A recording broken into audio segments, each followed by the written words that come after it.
Bismillahirrahmanirrahim. Assalamualaikum warahmatullahi wabarakatuh.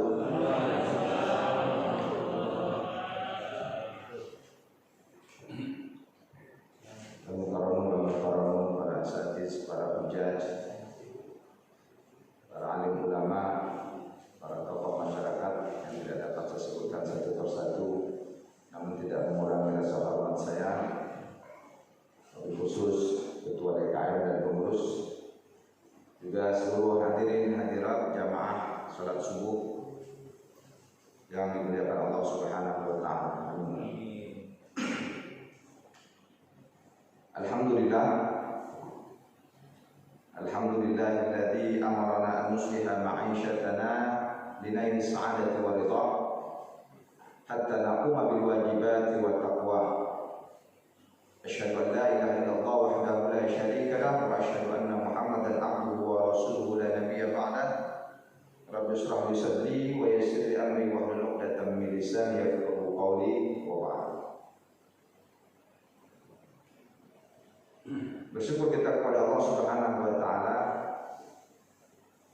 di tengah situasi pandemi COVID-19 yang terus mewabah pasca mudik yang ternyata disinyalir bukan disebabkan mudik, tetapi karena ada varian baru yang datang dari luar negeri yang penyebarannya lebih cepat tetapi keganasannya tidak lebih ganas. Maka di DKI Jakarta ini sudah lebih dari 25%-nya terpapar.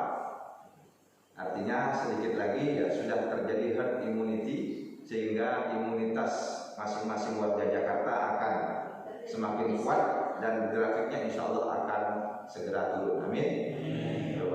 Bersyukur kita sampai saat ini masih diberi umur panjang, diberi nikmat iman Islam, diberi nikmat sehat walafiat, dan nikmat kesempatan kita dapat kembali beraktivitas di hari ini setelah Allah hidupkan kita kembali setelah diwafatkan kita mati kecil dalam tidur kita. Maka kita berdoa, alhamdulillahilladzi ahyana ba'da ma amatana wa ilaihi nusyur. Segala puji bagi Allah yang telah menghidupkan kami setelah kami dimatikan. Ahyana ba'da ma amatana wa ilaihi nusyur. Dan hanya kepadanya lah kita semua kembali. Semoga hadirnya kita di subuh hari yang cerah ini menjadi saksi rasa syukur kita kepada Allah, sehingga berhak kita mendapatkan nikmat rahmat karunia Allah yang lebih banyak lagi tentunya, sehingga kita dapat menikmati sisa umur kita di dunia ini dengan baik dan dengan penuh penghambaan beribadah kepada Allah Subhanahu wa taala, sebagaimana tugas dari kita sebagai manusia adalah menyembah Allah. Bahkan bukan hanya kita, makhluk jin pun diciptakan Allah untuk beribadah. Wa ma khalaqtul jinna wal insa illa liya'budun. Tidaklah aku ciptakan jin dan manusia kecuali untuk menyembahku. Oleh karena itu, mudah-mudahan kita selalu dapat menyembah Allah Subhanahu wa taala dimanapun, kapanpun dan bagaimanapun, sehingga kita akan menghadap Allah dengan ketakwaan di sisinya, mulia di sisinya. Amin ya rabbal alamin. Salawat dan salam semoga tercurah terlimpah kepada pemimpin umat Nabi Muhammad SAW, kepada keluarga, sahabat dan kerabatnya. Semoga kita yang selalu mengikuti, mentauladani, mencontoh kehidupan beliau, melaksanakan ibadah seperti yang beliau ajarkan, beliau contohkan, selalu menghidupkan sunnah-sunnahnya. Semoga kita termasuk kelompok umatnya yang dapat syafaat di akhirat kelak. Amin ya rabbal alamin. Sebelumnya saya mohon izin bicara dengan masker kurang nyaman. Ya, walaupun beberapa ustadz kita saja sudah terpapar, artinya ustadznya udah aman kalau semuanya kena. Tapi mudah-mudahan saya nggak kena. Nggak mau juga kita ya udah kena. Ya nggak ada orang yang mau diberi sakit, semuanya kita ingin sehat. Bahkan kalau kelamaan pakai masker juga ya, lagi ngomong nggak ada orang, Nah, ini bahkan bisa berdampak negatif karena terlalu banyak menghirup karbon dioksida yang kita keluarkan. Jadi kalau orang bernapas, kalau kita belajar dulu ke SD, kalau manusia atau makhluk hidup bernapas, dia akan menghirup O2, oksigen. Nah, setelah masuk maka dia buang. Pembuangannya ini namanya karbon dioksida, CO2. Bayangkan kalau kita terlalu lama gitu ya, pakai masker, seharian kalau lepas-lepas, nah saya rasa itu sama saja mempercepat kematian kita. Jadi bukan karena corona kita matinya, karena salah sendiri menghirup karbon dioksida yang berlebihan. Nah, mudah-mudahan kita semua dilindungi Allah ya dengan prokes tentunya, ikhtiar kita sebagai manusia. Ya, bukan berarti kita tidak takut ya dengan makhluk Allah yang tidak tampak ini. Sama setan kita kadang takut, nah, sama corona nah kita juga perlu waspada, tapi tidak takut yang berlebihan. Jadi tetap kita jaga kesehatan. Tentunya kalau kita mengikuti sunnah Rasul ya untuk menjaga kesehatan dengan meningkatkan imunitas, insya Allah kita akan dilindungi dari virus corona. Walaupun kena ya kena biasa saja, tidak sampai ya drop. Nah, mudah-mudahan kalau kondisi tubuh kita fit, imunitas kita baik, ya itu sesuai dengan anjuran Rasul. Dengan cara apa? Syifa fi salasin, syurbatu asalin, wa syartatu mihjamin, wa kayyutuna. Pertama apa? Mengkonsumsi madu dengan dosis jumlah yang proporsional, yang tepat, rutin. Jadi nggak cuma sebulan sekali, seminggu sekali. Ya kalau memang madu dikonsumsi terus rutin. Ini yang harus kita ikuti karena ini sunnah Rasul dan dijamin Allah bahwa di dalam madu itu terdapat sifat, terdapat kesembuhan. Ini jadi Rasul menegaskan sebagaimana Allah sudah firmankan ya, bahwa madu itu mengeluarkan madu yang bermacam-macam warnanya, bermacam-macam rasanya, yang di dalamnya terdapat kesembuhan. Rasul tegaskan bahwa kesehatan itu ada di 3 perkara tadi. Salah satunya mengkonsumsi madu. Jadi kalau yang belum ada nanti order silakan. Kemudian saya nggak bawa. Biasanya saya stok ada berapa buah jerigen kecil ya, ada yang besar. Tapi karena tidak bawa, ya silakan order kemana saja. Yang penting di rumah kita seorang muslim harus standby madu. Anak sakit perut, buang-buang air, jangan langsung ingat merek obat top gitu ya. Dia mampet beneran, repot gak bisa dibuka lagi, mampet terus karena pakai yang kimia. Tapi dengan madu, insya Allah kasih madu, taruh di air hangat, diaduk ya sambil baca Bismillah, baca doa yang Rasul ajarkan. Ya, insya Allah kita udah dikasih tahu kalau takut ya mau pengen sembuh, Bismillah 3 kali, A'udzu biizzatillah wa qudratihi min syarri ma ajidu wa uhadir 7 kali, insya Allah sakit apa aja akan sembuh. Jadi kalau nanti ada yang gimana Ustaz, tinggal WA aja. Apa doanya bukan Ustaz? A'udzubillah 3 kali, ya. Bismillah 3 kali. Kemudian a'udzu biizzatillah wa qudratihi min syarri ma ajidu wa uhadir sebanyak 7 kali. Mau sakit gigi ya, pegang Allah ini gigi saya sakit. Sebenarnya kalau orang sakit itu kalau bersyukur dia akan mendapat pahala. Dosa-dosanya akan dihilangkan dari sakitnya itu. Tapi kalau sakitnya udah nggak kuat, ya udah harus minum obat. Nah, salah satunya apa? Kalau sakit gigi, ya selain kita bacakan tadi, tentu ada ikhtiarnya apa? Nah, ambil bawang putih. Ya. Kalau sekarang tuh ada garlic yang udah dalam kapsul, ya karena bawang putih juga ternyata itu antibiotik sama kayak apa? Kunyit, kurkuma. Nah, itu bagus. Ambil cairannya, taruh di bagian gigi yang sakit, dibuka, gitu, kapsulnya, kemudian cairannya diletakkan atau ditaruh di susah di pojok-pojok, tempel di tangan, lupain. Dimasuk dulu atau di bagian gusi atau di lubang giginya. Nah, insya Allah sambil membaca Bismillahirrahmanirrahim, Bismillahirrahmanirrahim, Bismillahirrahmanirrahim. A'udzu biizzatillah wa qudratihi min syarri ma ajidu wa uhadir. Ya, aku berlindung kepada Allah dengan kekuasaannya dari segala yang aku khawatirkan yang terdapat pada diriku. Min syarri ma ajidu wa uhadir. Itu doa yang kita bacakan sakit apapun. Jadi ingatnya kepada Allah yang memberi penyakit dan juga memberi kesembuhan. Gak mungkin kita sakit kalau tidak ditakdirkan Allah. Gak mungkin kita kena corona kalau tidak ditakdirkan oleh Allah Subhanahu wa Ta'ala. Bapak Ibu yang berbahagia, jamaah sekalian, hari ini tidak terasa kita sudah masuk di bulan Apit, sudah masuk Apit. Zulqia'dah atau biasa dikatakan Zulqa'dah, kalau yang benar itu Zulqia'dah karena sudahnya Zulhijjah, ya, bukan Zulhajjah, Abu Hajjah itu. Zulhijjah berarti sebelumnya Zulqia'dah. Nah, ini kita sekarang nih ada di tanggal 9.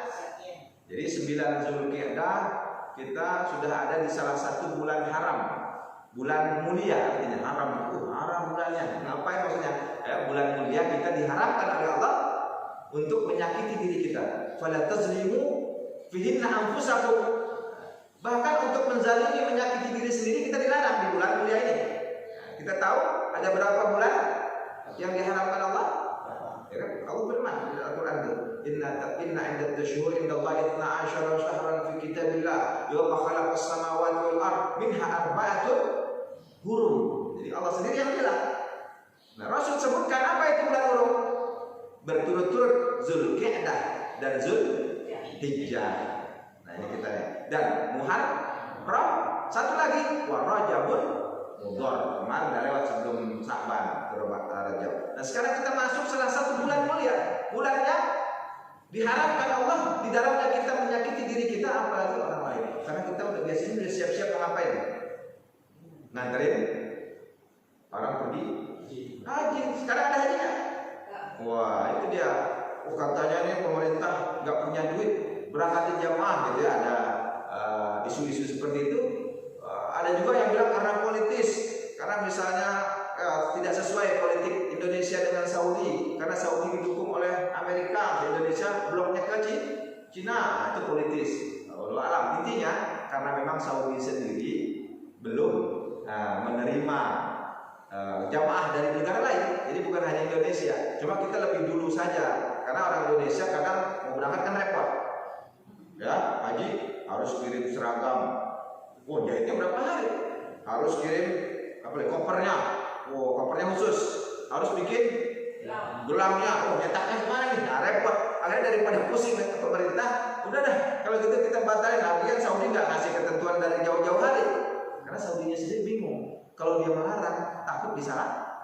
Saya masa orang mau pergi haji nggak boleh. Nah, akhirnya kerajaan Saudi mengumumkan bahwa tahun ini sama seperti tahun lalu, jamaah itu hanya datang dari dalam saja, internal, regional sekitar Saudi saja, baik warga asli Saudi atau pendatang yang sudah menetap di Saudi.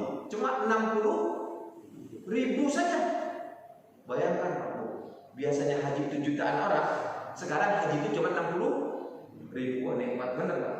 Orang Saudi yang sekarang atau yang ada di Saudi, orang asing pergi haji sekarang enak banget, nggak ada tuh namanya ngantri-ngantri. Karena nggak boleh berdesak, kan harus physical distancing, jaga jarak. Nah, itu luar biasa enak. Ntar pas ngontarnya nggak ada ngantri, wukufnya asik, tawaf ifadohnya, subhanallah ya. Kalau kita haji, ya udah pergi haji, waduh jutaan orang ngumpul. Ya, sekarang cuma 60.000, nggak sampai setengahnya kuota Indonesia. Indonesia berapa kuotanya? 220.000, ini cuma 60.000. Nah, ini. Jadi itulah ya, Indonesia dan negara lain memang tahun kedua ini tidak bisa masuk. Berarti tahun ke depan, walau bisa tahu corona tambah parah, itu dunia ini udah nggak ada lagi. Ya. Nah, maka kita doakan ya semoga bangsa ini, negeri ini dan juga negeri kaum muslimin lainnya serta dunia ini segera diselamatkan. Ya. Tentunya sebagaimana Khalifah Ali bin Abi Thalib katakan, ma nuzilal bala'u illa bil ma'siyah wa la rufi'a illa bit taubah. Bencana, musibah, wabah nggak mungkin diturunkan Allah kecuali karena kemaksiatan penduduknya. Dan tidaklah bencana musibah tersebut diangkat oleh Allah kecuali dengan taubat dari hamba-hambanya. Nah, rasanya ya kita ini belum taubatan nasuha kayaknya ya, masih belum diterima Allah. Artinya Allah masih terus takuti kita, hantui kita dengan virus corona, dengan makhluknya yang tidak tampak ini. Nah, ini bukti bahwa taubat kita belum diterima Allah. Mungkin ini sebagai cobaan untuk kita semua, sehingga kita tidak bisa pergi haji, kemudian aktivitas ibadah kita masih belum normal, anak-anak masih belum bisa ke sekolah, ditambah lagi DKI menjadi kota kedua terbanyak setelah Jawa Barat. Di Jawa Barat sekarang ke DKI karena orang dari luar semuanya masuk ke DKI. Mungkin bukan warga DKI asli yang terpapar, tetapi karena masuk ke DKI kemarin dari habis mudik dan sebagainya dari luar negeri, pasti nyampainya kemana dulu? Ke DKI dulu karantinanya nggak maksimal, harusnya 14 hari, ini cuma 5 hari sehingga belum selesai, belum tuntas dia udah dilepas. Akhirnya dia ketemu kontak dengan orang lain, dia datang dari India, maka bawa COVID jenis India. Dia datang dari Inggris, bawa virus corona Inggris. Datang dari Wuhan, Cina misalnya, bawa virus corona versi Wuhan, beda-beda. Nah, datang dari Jawa misalnya, datang ke DKI bawa virus jenis corona Jawa. Jadi corona banyak macam. Jadi sekarang intinya kita kembali kepada ajaran Allah Subhanahu wa taala, ingat kepada ajaran Rasulullah SAW dan para sahabat serta tabi'in, yaitu kita harus segera beristighfar, segera bertaubat dengan sesungguhnya, dan juga banyak beramal, beribadah yang ditingkatkan, baik yang wajibnya ataupun ibadah nafilah atau ibadah sunnah tambahan. Karena kita nggak tahu sampai kapan kita diberi umur di atas muka bumi ini. Ditambah lagi dengan guru-guru kita, keluarga kita, tetangga kita yang mulai terjangkit atau terserang wabah dari virus corona ini. Semoga Allah lindungi mereka, Allah angkat penyakitnya, Allah sembuhkan, dan bagi yang sudah wafat tentunya gugur karena berjuang melawan penyakitnya yang semakin parah karena terpapar corona ini, mudah-mudahan Allah jadikan mereka, catat mereka sebagai seorang syahid yang berjuang dalam hidupnya untuk menyembuhkan dari penyakitnya. Alhamdulillah wa ala kulli niyatin shalihah. Al-Fatihah. Bismillahirrahmanirrahim. Alhamdulillahirabbil alamin arrahmanir rahim maliki yaumiddin iyyaka na'budu wa iyyaka nasta'in ihdinas siratal mustaqim siratal ladzina an'amta 'alaihim ghairil maghdubi 'alaihim waladdallin. Amin.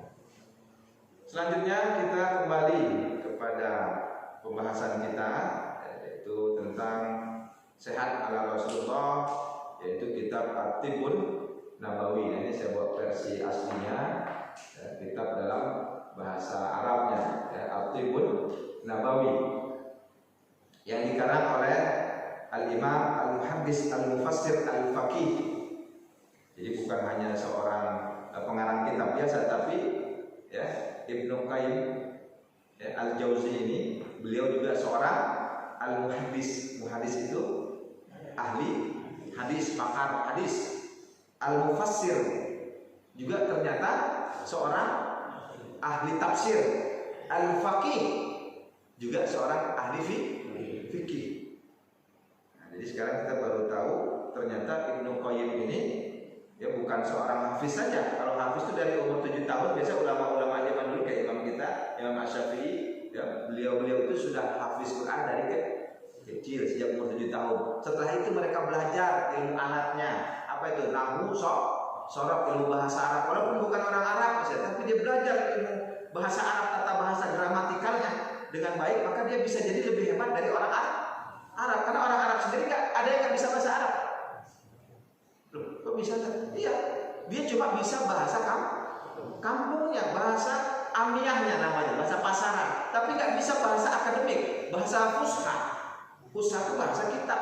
Nah, tapi kalau bukan orang Arab, dia belajar bahasa Arab di pesantren, belajar nahwu, belajar sorob, yang sorob itu dorobu, fa'ala yaf'alu fa'lan, wa maf'alan fa huwa fa'ilun wa zaka maf'ulun, uf'ul la taf'ul maf'al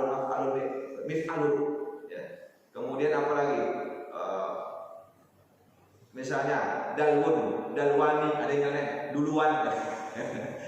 Ya, dorobata ada wazannya, ya. Tasrif istilahi, ada lugawi. Kemudian ilmu nahwu dia belajar dengan Alfiyah Ibnu Malik misalnya. Ini adalah pelajaran bahasa Arab yang mengakibatkan orang-orang bukan asli Arab bisa lebih hebat dari orang Arab. Nah, itu dipelajari di mana? Di pesantren sama guru-guru kiai. Nah, pengarang kitab Tibbun Nabawi ini sudahlah dia berasal dari Arab, umur 7 tahun sudah hafiz. Setelah itu dia belajar bahasa Arab usahanya. Nah, tapi sebelumnya kita mau tahu juga nih, belum pernah kita kupas. Beliau ini asal mana, ya, lahirnya di mana, kapan lahirnya? Ada sejarahnya. Ya, beliau ini lahir di Damaskus. Damaskus ini dulunya mungkin masuk wilayah Irak, ya. Kalau sekarang itu Syria, ibu kotanya Syria atau Suriah, ya, yang hancur perang saudara Al-Asad. Nah, itu dilahirkan di Damaskus. Maka di sini disebutkan nama kunyahnya, gelar awalnya Syamsuddin Abi Abdillah. Jadi tahunya orang Syamsuddin, nama aslinya itu Syamsuddin Abi Abdillah. Ya, Abu Abdillah berarti bapaknya Abdullah. Muhammad bin Abi Bakar Az-Zani Ad-Dimashqi. Nah, kalau kita bisa Ustaz Al-Bumburi, berarti orang Bogor. Syekh Yasin Al-Fadani orang Padang. Ya, ada apa lagi? Syekh Nawawi Al-Bantani, berarti dari Banten. Nah, ini Ad-Dimashqi berarti orang Damaskus yang ada di Syria. Nah, yang sekarang jadi ibu kotanya Suriah, ya. Kota Damaskus menjadi ibu kota Suriah. Dilahirkan, ya, Ibnu Qayyim Al-Jauzi ini pada tahun 691 Hijriah dan wafat tahun 751 Hijriah. Berarti umurnya sekitar 60 tahun. Ya. Lahir di Damaskus.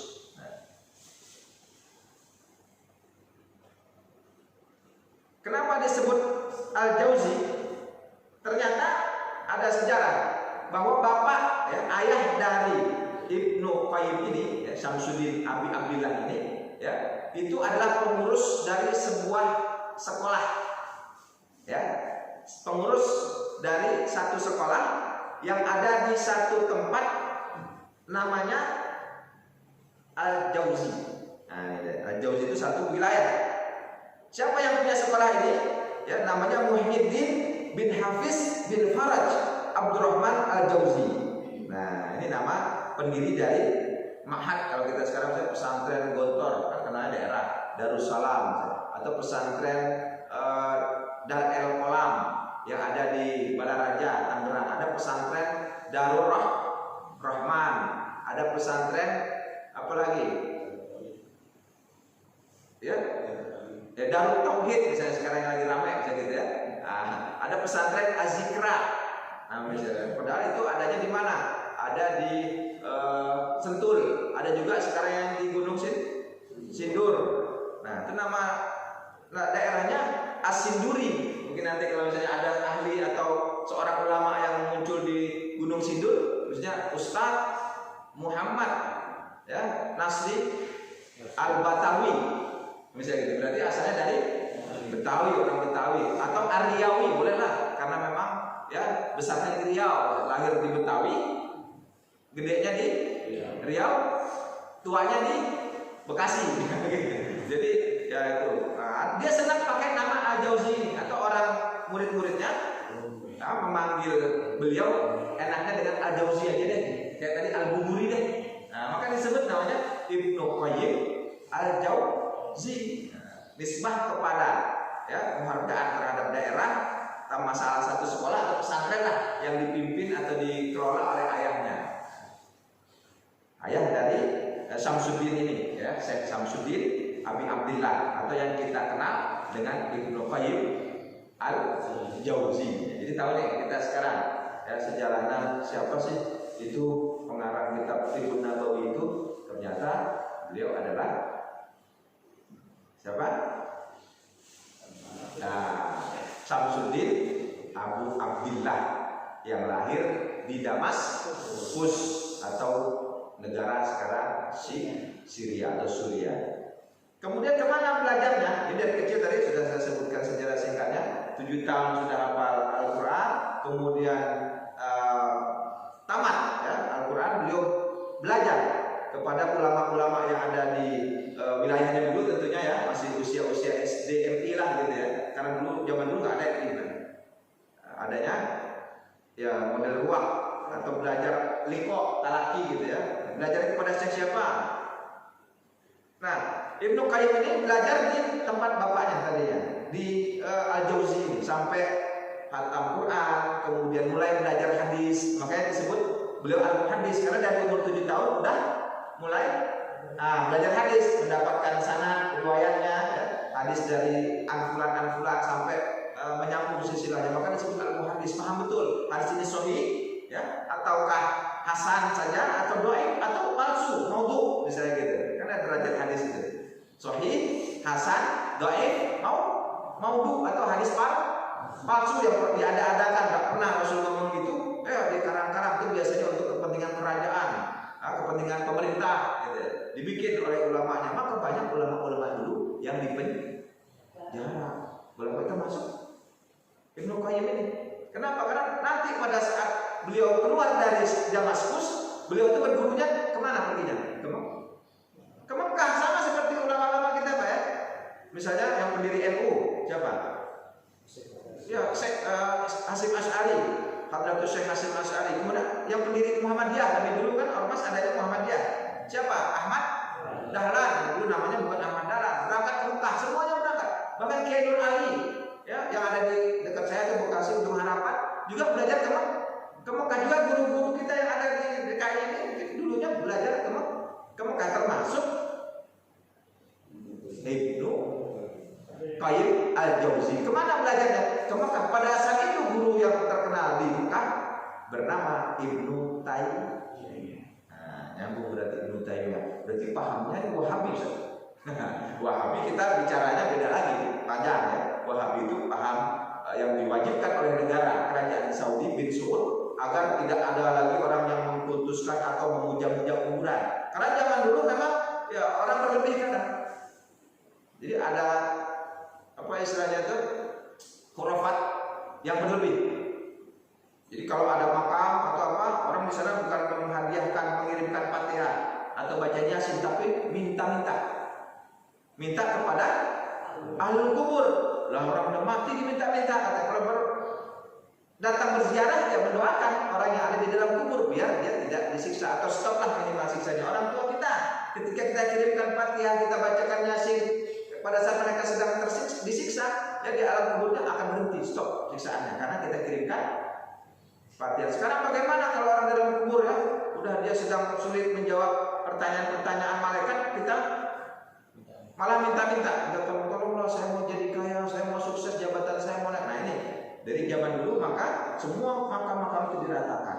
Nah termasuk ya Ibnu Qayyim Al-Jauzi ini karena berguru kepada Ibnu Taimiyah, beliau juga sedikit ada paham yang sama, tetapi tidak semuanya sama. Karena bukan berasal dari satu daerah. Nah, Ibnu Taimiyah ada di Saudi, Ibnu Qayyim Al-Jauzi itu datang dari mana tadi? Nah, dari kota kelahiran Damaskus. Itu jarak tempuhnya, kalau kita lihat di Google, misalnya Google Map, dicek itu sekitar 2.300 ya, 2.200 sekian, kayak dari sini ke mana Aceh ya? Medan lah, kayak Medan, kalau Aceh kelebihan. Ya sampai ke Medan kalau naik pesawat sih sejam 2 jam. Tapi kalau naik onta, karena zaman dulu nggak ada, tapi ternyata ada laut ya, karena sebelum Syria itu Damaskus di pinggir laut. Nah ada Iran dan Irak. Nah, kemudian di sini ada Mesir. Atau zaman dulu kayaknya belum ada terusan Suez tuh. Kalau ada agak dekat. Jadi dari Damaskus itu bisa lewat laut kalau sudah ada. Sekarang udah ada. Dulu pasti lewat darat itu. Naik apa berarti? Onta. Berarti bayangkan 2000 kilo naik onta. Kecepatan onta Misalnya sehari itu udah jalannya begini-begini gitu ya, mundur, maju, mundur. Ya, anggaplah berapa bulan nggak sampai ke Saudi. Nah itu kalau dari kita masih enak, dari Indonesia naik kapal laut paling sebulan setengah ya. Nah, pulang pergi, makanya orang zaman dulu pergi haji berarti 3 bulan ya, di perjalanannya. Jadi makanya kalau ada yang mati di atas kapal, ya udah dimandiin, dikafanin, cemplungin ke laut. Ada lagi mati gitu, mandiin, kafanin, cemplungin. Nggak mungkin nunggu sampai sekedar masih sebulan lagi, udah jadi apa tuh mayatnya, gitu. Nah, jadi itu perjalanan sekolahnya pengarang kitab At-Tibbun Nabawi ini. Jadi dari kecil sudah hafal Quran, kemudian belajar ilmu hadis, ya, kemudian belajar fikih, tentunya tafsirnya. Ya, kalau orang udah hafal Quran kan nggak cuma hafal saja, pasti ingin belajar tentang qiraatnya, ya, ilmu tafsirnya, asbabun nuzulnya, munasabah ayatnya. Nah, ini dipelajari oleh Syekh Ibnu Qayyim Al-Jauzi ini. Apalagi belajar ke Saudi, ya, bukan hanya kepada Ibnu Taimiyah, tentu masih banyak guru-guru lain, ya, syekh-syekh yang pakar di bidangnya di Mekah ini. Nah, ketika pulang, beliau bahkan menjadi seorang guru yang melahirkan murid-murid juga yang hebat. Ada Ibnu Rajab, ada Ibnu Katsir, tafsir, ya, ada tafsir Ibnu Katsir namanya tafsir. Nah, berarti seorang Ibnu Qayyim Al-Jauzi mencetak atau mendidik seorang murid yang kemudian menjadi seorang ahli tafsir juga. Jadi Ibnu Qayyim Al-Jauzinya sudah seorang faqih, ya, seorang mufassir, ahli tafsir, juga muhaddis, dan dia bisa melahirkan atau mendidik di sekolahnya ini, ya, murid-murid yang kelak menjadi ahli tafsir seperti Ibnu Katsir. Nah, itu sejarah singkat dari Ibnu Qayyim Al-Jauzi atau Syamsuddin Abu Abdillah, pengarang dari kitab At-Tibbun Nabawi yang kita baca sekarang sudah lebih dari setengah.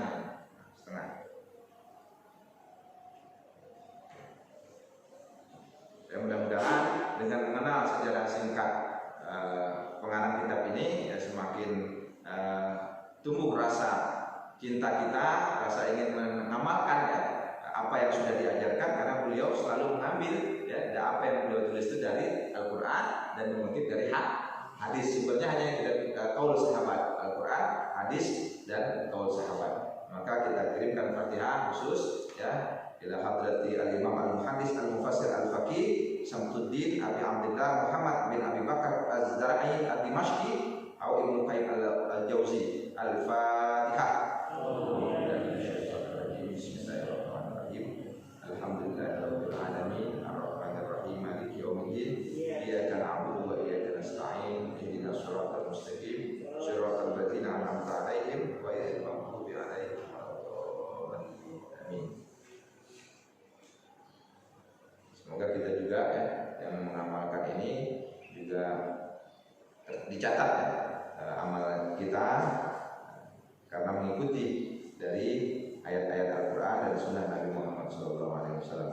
Pada kesempatan ini kita masuk pada pasal atau pembahasan tentang fi tadbirihi li amril malbas.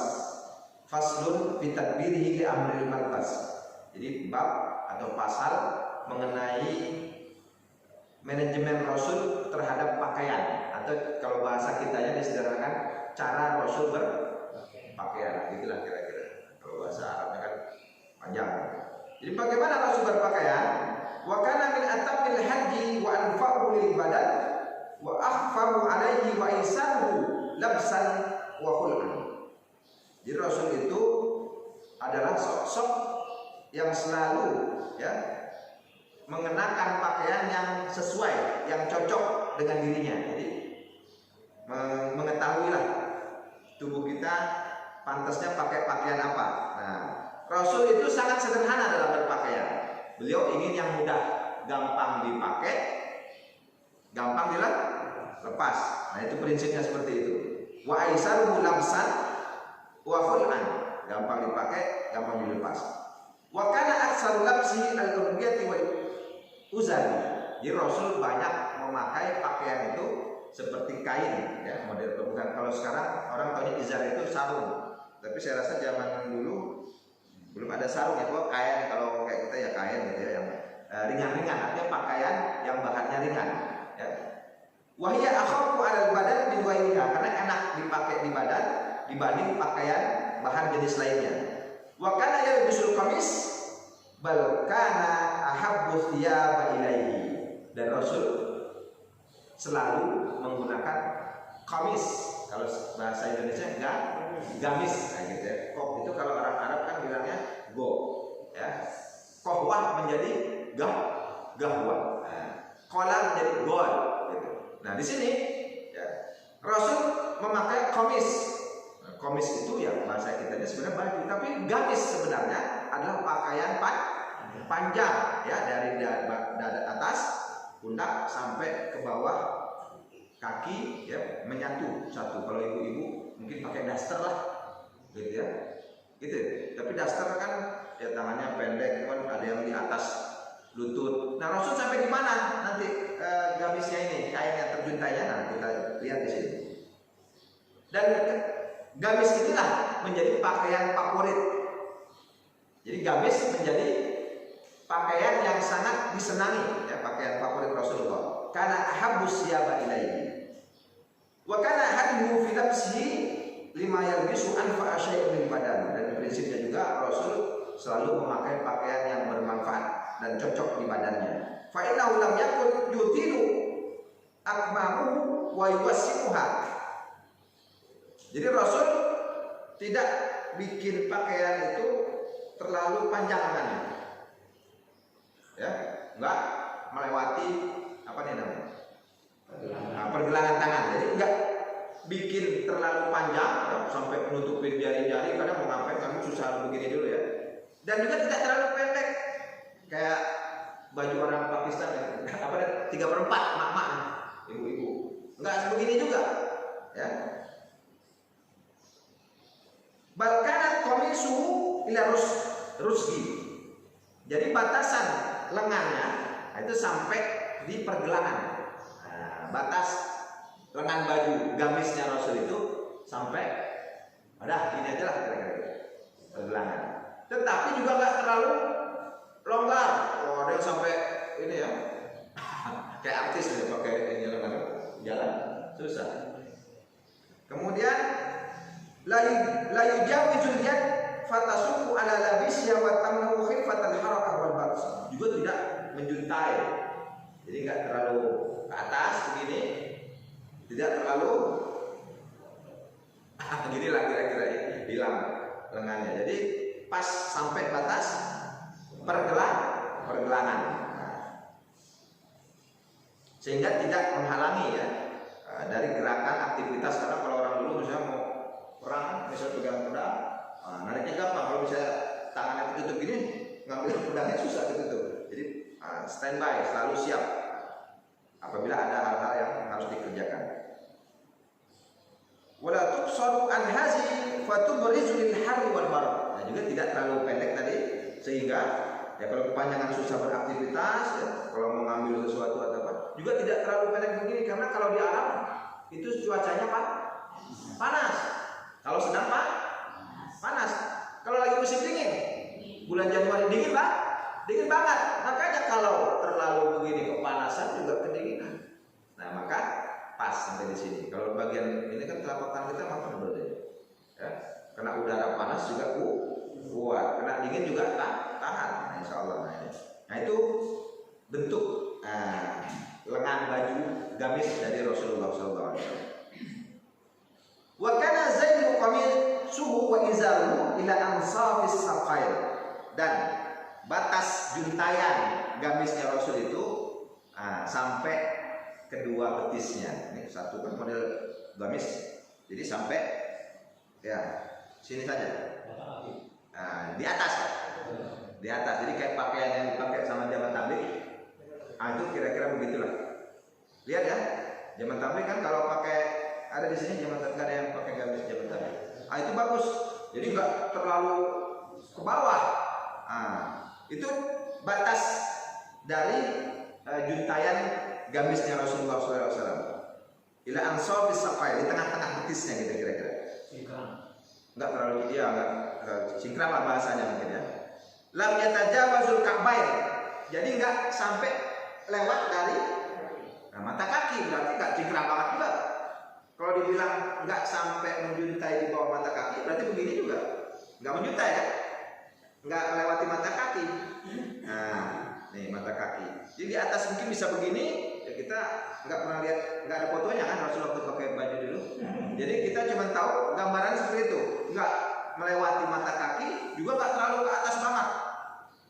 Nah, batasnya itu sampai tengah-tengah dari betisnya kira-kira gitu.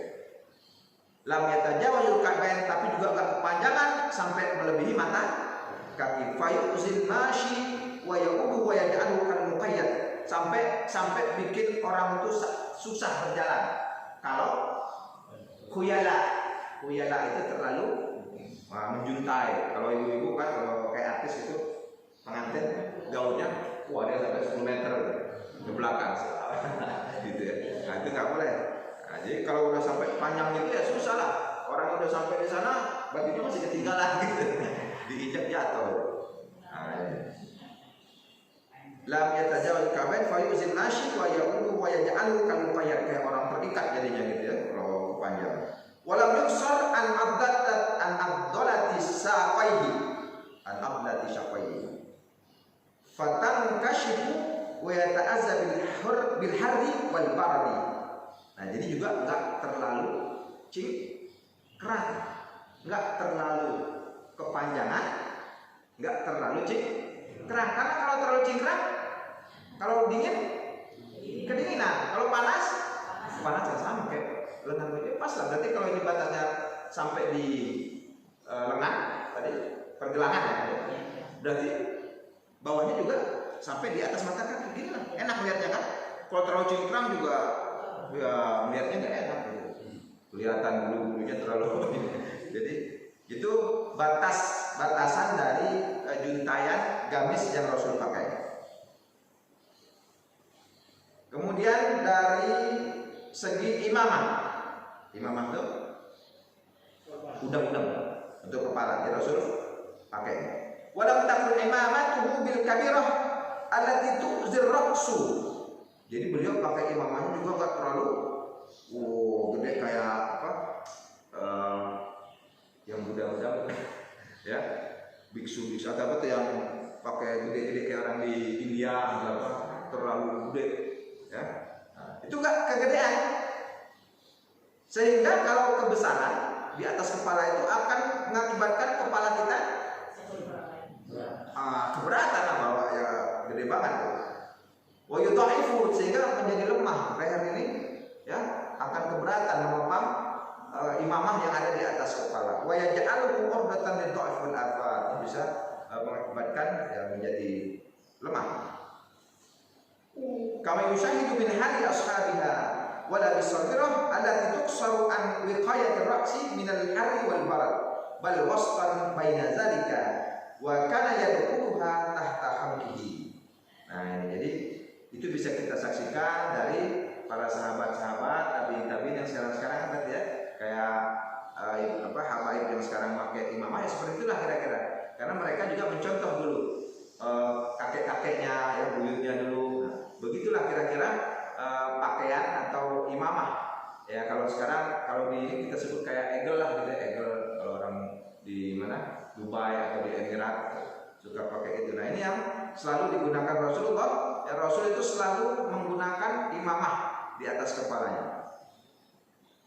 Tetapi tidak terlalu besar dan juga tidak terlalu kecil. Kalau kebesaran tadi akibatnya akan berat di kepalanya. Nah kalau kecil juga ya pendek sorbannya misalnya cuma sedikit doang itu bikin apa? Fungsinya tidak ada. Kenapa? Karena fungsi dari imamah dipakai oleh Rasul itu adalah bisa melindungi dari panas, melindungi dari dingin. Nah, bahkan belakangnya biasa Rasul akan taruh ujungnya itu ke masukin ke dalam baju. Nah, lihat kan? Tujuannya apa? Ternyata ada maksudnya. Jadi nggak cuma gaya-gaya gitu aja. Ternyata kalau ditutup leher kita pakai kain sorban ya, yang ujung dari imamahnya itu dimasukin ke dalam, itu bisa melindungi tengkuk kita dari hawa panas atau dari hawa dingin. Nah, itu ternyata maksud dari imamah yang buntutnya dimasukkan di balik baju, melindungi tengkuk dari hawa terlalu dingin yang menyerang dan juga hawa panas yang membuat orang bisa sampai mimisan, sampai pingsan bahkan kalau tidak kuat dengan hawa panas. Dan tentu ya, ketika memakai pakaian apapun ya, kita selalu dianjurkan untuk membaca doa.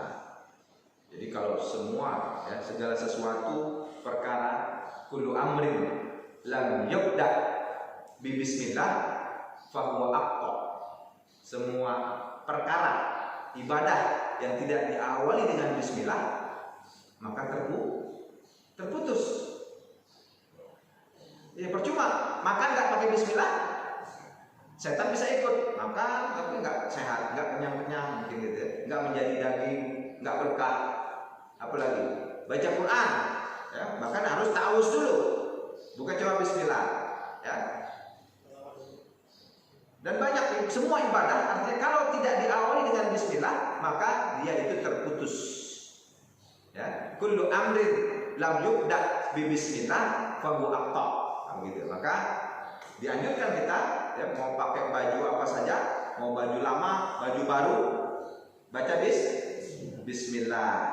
Bahkan ada doanya, alhamdulillahillazi kasani haza wa razaqanihi min ghairi haulin minni wala quwwah. Segala puji bagi Allah yang telah memberikan aku pakaian ini dan memberikan rezekinya untukku setelah tidak ada daya dan upaya dariku. Nah, min ghairi haulin minni wala quwwah, la haula wala quwwata illa billah, gitu ya. Jadi alhamdulillahillazi razaqanihi min ghairi haulin minni wala quwwah. Itu doa bisa dibuka ya, doa bisa memakai baju, memakai pakaian, mau baju mau celana. Kalau pakai gamis tadi kan sekali. Nah, kalau pakai celana juga gitu. Jadi bismillahirrahmanirrahim. Sambil pakai dari tangan mana? Kanan kalau pakai baju. Kalau pakai celana berarti kaki kanan. Nah, itu anjurannya. Kemudian melepaskan dari diri. Ya, mau pakai sendal juga ya, bukan cuma pakai baju. Nah, pakai sendal, apalagi? Ya pakai baju, pakai celana, ya. Mau celana luar atau celana dalam. Di dalam itu baca bismillah. Nah, setelah pakai kita selesai, alhamdulillahillazi kasani haza wa razaqanihi min ghairi haulin minni wala quwwah. Itu doa yang bisa kita panjatkan ya, ketika kita berpakaian. Itu anjuran dari Rasulullah SAW. Kemudian faedah manfaat tadi dari jenis pakaian ya, yang dicontohkan Rasul tadi itu adalah fa innaha taqil unqi al-hurri wal bar wa huwa athbatalah wa la siyama 'inda rukubil khairi wal ibli wal qurri wal far. Jadi manfaatnya itu tadi menghindari atau ya menutup anggota tubuh dari hawa panas dan dingin. Apalagi ketika sedang berkendara. Berkendara itu kalau zaman dulu berarti naik. Ketika berkuda atau menunggang unta atau naik keledai, nah ini pasti kan posisinya di atas. Nah, berarti langsung kena terpapar matahari. Kalau udaranya dingin, berarti kedinginan. Maka itu perlu dipakai tadi imamah, tutup kepala. Nah, kalau kayak sekarang kan udah ada zamannya pakai apa kupluk, di atasnya ada topi kupluk untuk mendaki gunung tuh. Ininya bisa pakai shawl ya. Zaman sekarang lehernya ditutup shawl, kepalanya dipakai kupluk. Nah itulah kira-kira. Nah, kalau Rasul praktis saja dari atas gitu ya.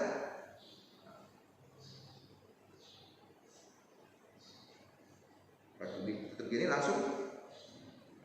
Jadi ininya ketutup, tengkuknya juga tertutup oleh kain sorban beliau seperti itu. Nah, ya warna pakaian yang disenangi oleh Rasulullah.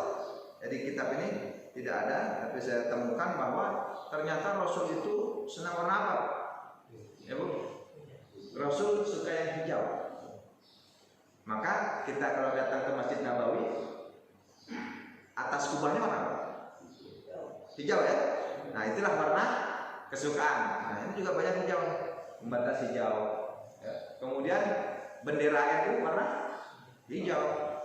Ya, masjid-masjid di kampung pakai warna hijau, itu warna kesukaan Rasulullah. Walaupun ketika hari Jumat, Rasul gunakan putih. Kenapa? Karena ya kayak orang pergi ihram, berihram pakaiannya apa? Orang mati kafannya apa? Ada warna pink gitu. Saya senangnya warna oranye. So, mau mati nanti saya kuburin pakai kafan warna oranye. Enggak, senangnya warna putih. Bentuk atau arti dari putih itu suci, ingin kita kembali kepada kesucian. Maka hari Jumat itu adalah saat kita biar gampang dinasihati, maka pakailah pakaian yang putih-putih agar hati kita kembali putih, ya, niat kita kembali putih bersih. Nah itu maksudnya ketika diberikan arahan, ceramah, nasihat dari khatib, dari ustaz, itu bisa diterima karena kondisinya sedang dalam keadaan putih, pikirannya putih jernih. Nah itu maksudnya warna putih yang Rasul anjurkan ketika kita melaksanakan hari ibadah di hari Jumat, itu pakaian putih-putih. Tapi tetap ya yang disenangi oleh Rasulullah adalah warna hijau, ya, terlihat dari gamis beliau contohnya itu ya. Kemudian warna-warna ornamen dari masjid itu orang dari zaman dulu pasti kan, sahabat, tabiin melihat kubahnya masjid Rasul itu Masjid Nabawi warna hijau, nggak ada yang berani ganti warnanya, ganti warna yang lain tidak berani karena tidak mengikuti apa yang Rasul inginkan. Nah, Rasul kubahnya warna hijau, jadi kalau bisa kita juga bikin masjid nanti Pak warna belum ada warna hijau juga, oh bukan hijau. Kalau ganti nanti ganti lagi bagus warna hijau. Jadi setelah hijau, yang kedua tadi al-bayad, putih. Dan Rasul bukan nggak pernah, tidak menganjurkan ya, labsul ahmar walal aswad. Ahmar merah, walaupun ya sesekali ada mungkin, tapi karena merah ini identik dengan mungkin kalau di Indonesia partai tertentu. Kalau warna biru partai ini gitu. Nah nggak bagus ya, karena dari dulu Rasul nggak senang warna merah. Jadi, kalau sekarang kita senang warna merah berarti nggak cinta Rasul. Jadi kalau partainya masih merah istighfar. Nah ini dia Rasul itu gitu. Jadi nggak senang Rasul dengan warna merah. Labsul ahmad wadal aswad, atau hitam, kecuali sedang berbela sungkawa datanglah gitu pakai sorbannya, kadang Rasul pakai hitam. Itu pun kalau siang Pak pakai hitam. Oh, nyerap. Ya kan? Udah musim panas kita pakai hitam. Oh, itu badan kayak kebakar karena senang matahari ketemu yang gelap dia tembak. Tapi kalau putih mantul lagi, nah itu kira-kira gitu. Maka Rasul senang hijau. Kalau hijau kan nggak terlalu gelap, dan putih kalau keluar di terik matahari putih.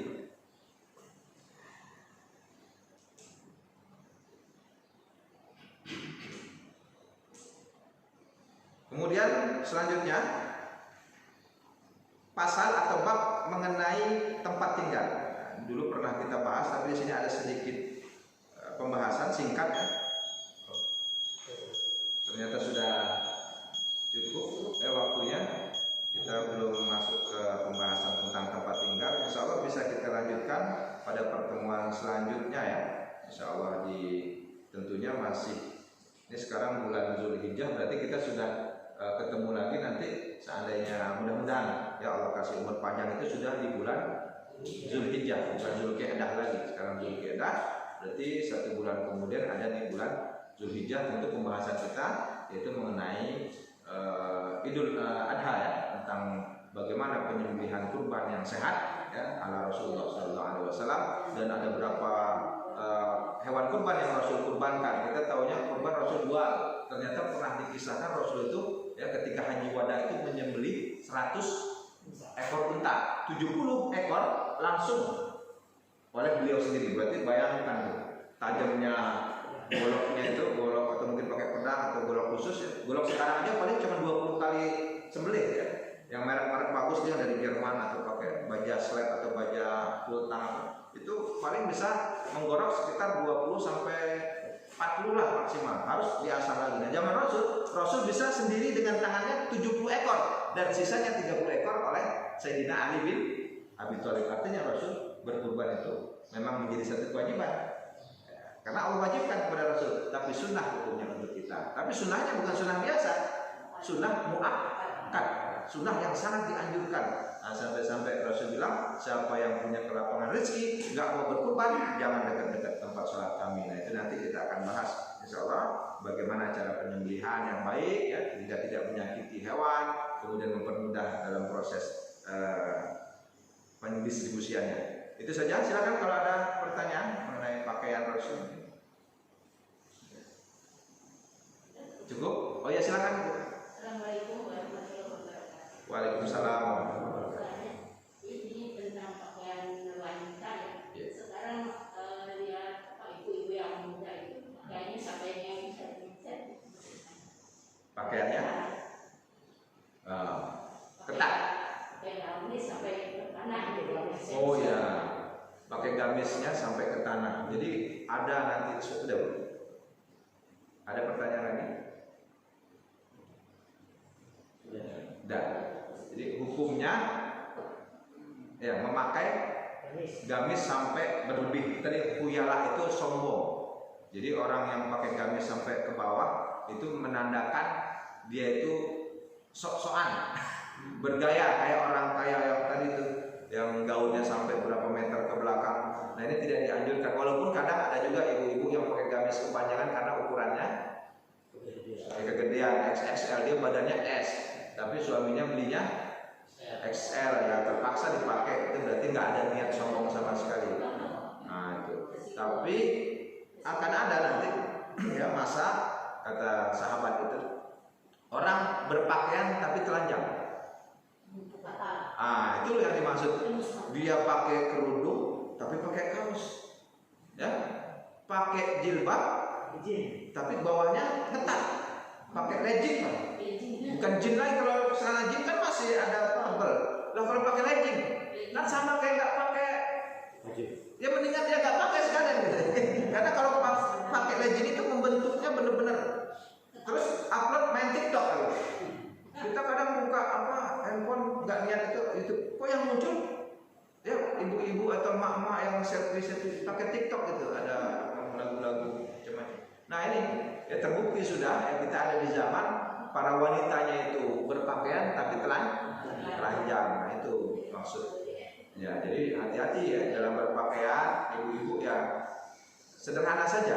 Karena wanita ini ya kalau udah keluar rumah aja dia satu langkah itu udah ada berapa setan yang berbelanjutan.